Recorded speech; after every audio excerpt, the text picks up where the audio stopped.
Guys, voice over lang muna ito. Ginawa ko dahil ang intense ng eksena ni Lusheng.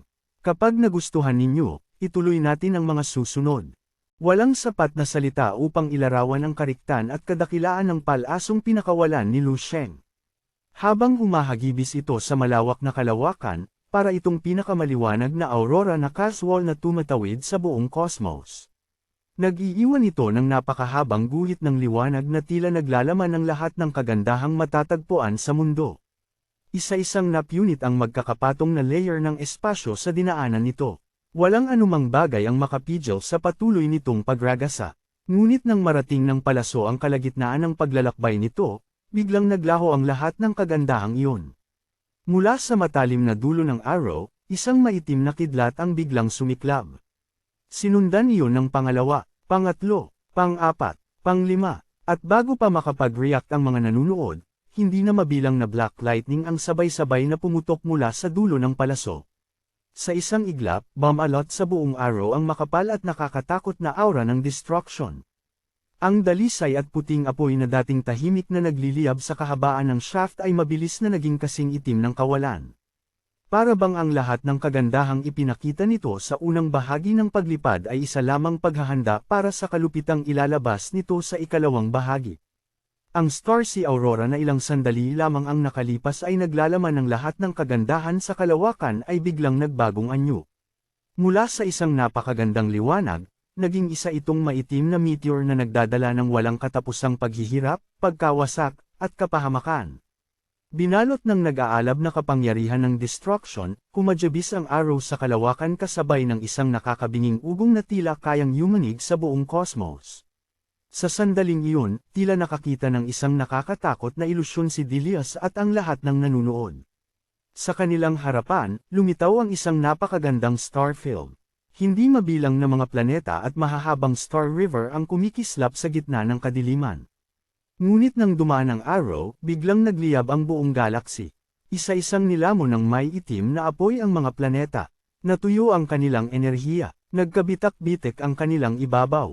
Gumuho ang kanilang mga katawan. Hanggang sa tuluyan silang nawasak at naglaho sa kawalan. Habang pinagmamasdan ng nakakatakot na tanawing iyon, mahinang nagsalita si Lusheng. Ayon sa isang sinaunang alamat, may mga Diyos na minsang naglakbay sa buong cosmos. Para sa kanilang kasiyahan, nangangaso sila ng mga bituin.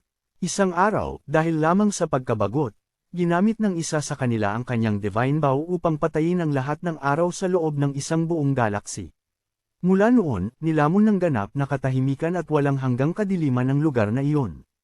Bahagyang kumislap ang mga mata ni Lusheng habang pinagmamasdan ang arrow na patuloy na sumusugod. Ang palasong ito ay tila muling isinasabuhay ang alamat na iyon. Isa lamang itong sinaunang kwento na nagmula sa isang piraso ng inherited memory na hindi na niya matukoy kung saan niya nakuha. Gayunman, perpekto itong tumugma sa true intent ng nakamamatay na archery technique na ngayon lamang niya nilikha. Matapos pakawalan ang palaso, hindi na muling tumingin si Lusheng sa direksyon ni Dilius.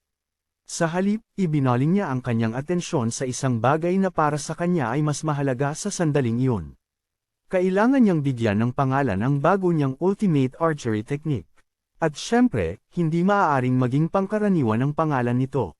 Kailangan itong tumugma sa nakakatakot na kapangyarihan ng palaso. Marahang hinaplos ni Lusheng ang kanyang baba habang malalim na nag-iisip. Makalipas ang ilang sandali, biglang kumislap ang kanyang mga mata. Para bang tinamaan ng inspirasyon, marahan niyang pinagtagpo ang kanyang mga palad at ngumiti. Nakuha ko na. Mula ngayon, ang teknik na ito ay tatawaging Fallen Realm Arrow. Fallen Realm Arrow, isang palaso lamang ang kailangang pakawalan upang itulak ang isang buong starry sky, o maging ang isang buong galaxy, patungo sa walang hanggang kailaliman ng kadiliman. Kapag pinagsama sa mapaniil at nakamamatay na law of destruction, tila wala nang mas babagay pang pangalan para rito. Habang paulit-ulit na iniisip ni Lusheng ang pangalan, lalo niya itong nagugustuhan. Hindi niya napigilan ang makaramdam ng bahagyang pagmamalaki sa sarili. Mula pa noon, isa na sa kanyang mga paboritong libangan ang pag-iisip ng pangalan para sa kanyang mga teknik. Nang matapos ang lahat ng iyon, saka lamang niya naalala ang kalagayan ng kanyang kalaban. Casual siyang lumingon sa direksyon ni Dilius. Sa sandaling iyon, tuluyan ng nilamon ng nagwawalang aftershocks ng enerhiya ang kawawang sovereign-level genius. Nang pakawalan ni Lu Sheng ang arrow, agad na nagsimulang gumuho at madurage ang buong battle space. Sa pagputok ng napakalaking enerhiya at pagragasa ng aura ng destruction, unti-unting naghiwa-hiwalay ang mismong espasyo. At nagkataong si Dilius ang nasa pinakasentro ng lahat ng pagkawasak. Mula sa loob ng nagwawalang energy storm, naririnig ni Lu Sheng ang galit at halos baliw na pagsigaw ni Dilius. Kasabay nito, malinaw din niyang nararamdaman ang mabilis na paghina ng life force ng kalaban.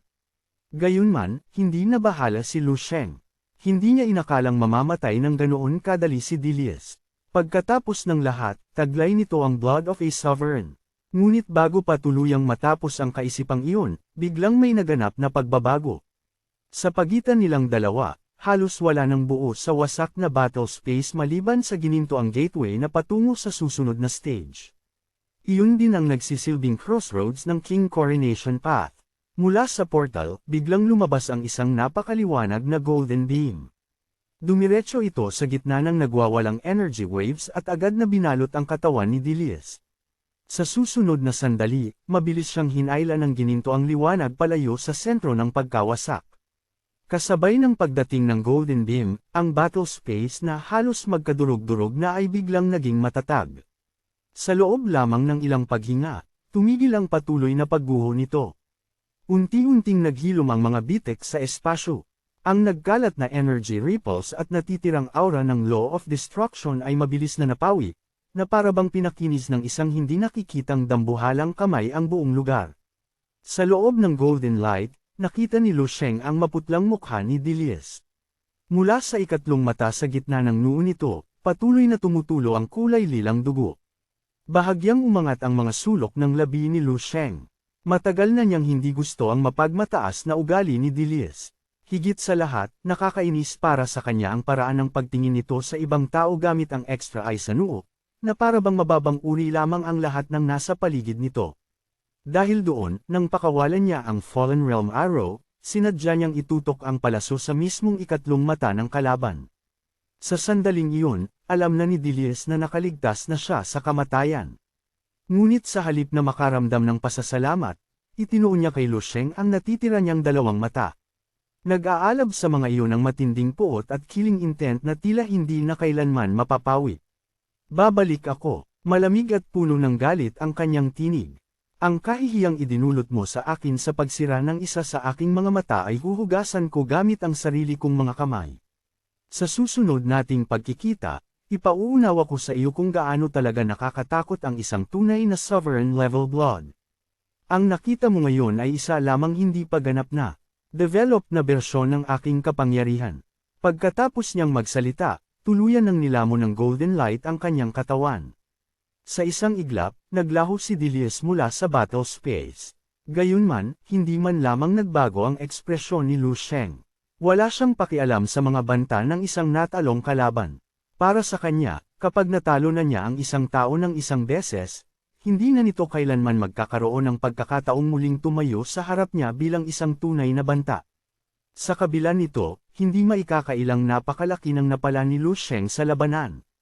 Sa mismong sandaling nasa pinakamatinding kondisyon ang kanyang intuit ayon, nagawa niyang maunawaan ang Law of Destruction sa pamamagitan ng kapangyarihang ipinakita ni Dilius. Maraming tao ang nagtatanong kung paano niya nagawang maunawaan ang isang Supreme Law sa unang pagkakataon pa lamang na maramdaman niya ang presensya nito. Hindi na yun maipapaliwanag ng simpleng talento lamang. Tila nilalabag na nito ang karaniwang katwiran at maging ang ilang batas ng universe. Ngunit si Lu Sheng mismo ang higit na nakaalam ng tunay na dahilan. Sa sandaling maunawaan niya ang Law of Destruction, hindi mabilang na alaala at pira-pirasong imahe ang mabilis na dumaan sa kanyang isipan. Para itong isang lantern na umiikot ng napakabilis. Magkakaiba ang bawat imahe, ngunit may isang bagay na pare-pareho sa lahat ng iyon. Kulay abo ang mga ito. Matagal nang kasama ni Lu Sheng ang kulay abong mundong iyon. Nagdulot iyon sa kanya ng hindi masukat na sakit. Gayunman, iyon din ang naging puwersang nagtulak sa kanya upang makarating sa kanyang kasalukuyang kinalalagyan. Napakarami na niyang nakitang kulay abo. Sobra, higit pa sa kayang maunawaan ng sinumang ordinaryong nilalang. Mahinang nagsalita si Lu Sheng sa kanyang sarili. Bakit ko nagawang maunawaan ang law of destruction ng ganoon kadali? Dahil minsan ko nang nakita gamit ang sarili kong mga mata, ang pagkawasak at pagkamatay ng isang buong cosmos. Isang mahinang buntong hininga ang lumabas mula sa kanyang mga labi. Ngunit walang sino man ang nakarinig nito. Samantala, sa Galaxy Summit, nanatiling nakapalibot sa Starry Sky ang napakalaking grupo ng mga palasyo. Sa gitna ng lugar, ipinapakita ng isang napakalaking projection ang matangkad at makisig na anyo ni Lu Sheng. Nababalot ng nakabibinging katahimikan ang buong kalawakan. Walang sinumang nagsasalita. Ang mga mukha at mga mata ng lahat ng naruroon ay puno ng hindi masukat na pagkabigla. Natalo si Dilius. At hindi lamang ito isang simpleng pagkatalo. Halos mapatay siya ni Lu Sheng.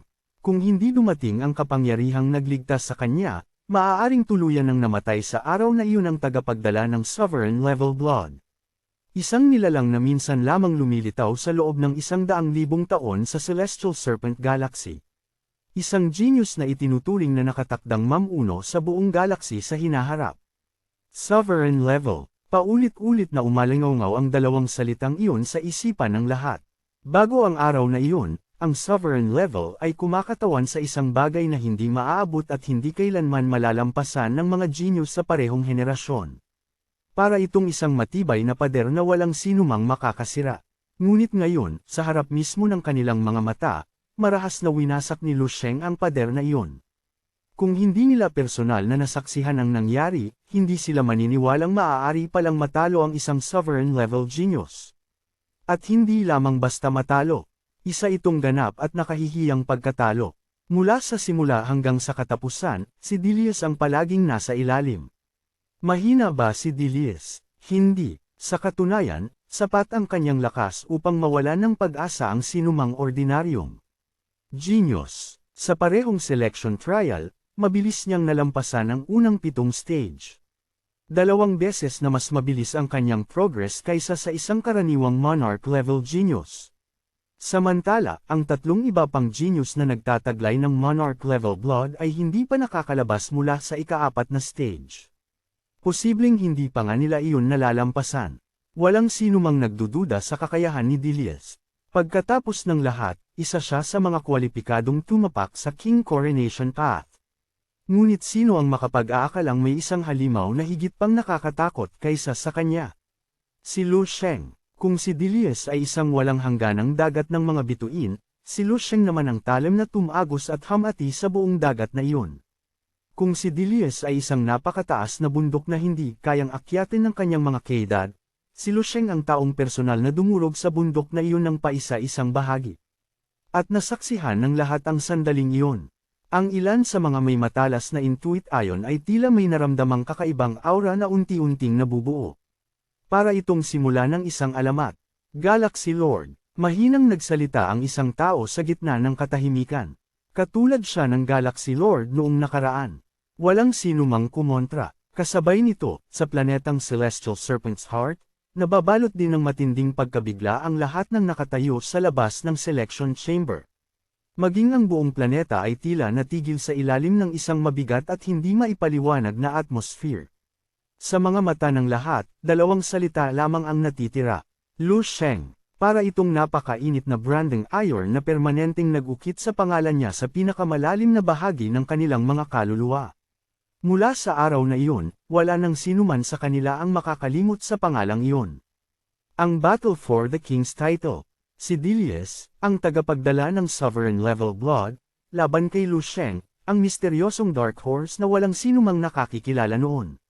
Bago magsimula ang laban, maging ang mga pinakamalapit kay Lu Sheng, tulad nina Haiji Dao at Zi Yangtsen, ay hindi naniniwalang kaya niyang talunin si Dilius. Ang pinakamalaking inaasahan nila ay makakuha siya ng draw. O kaya naman, kahit matalo siya, umaasa silang magagawa niya iyon nang hindi nawawala ang kanyang dignidad.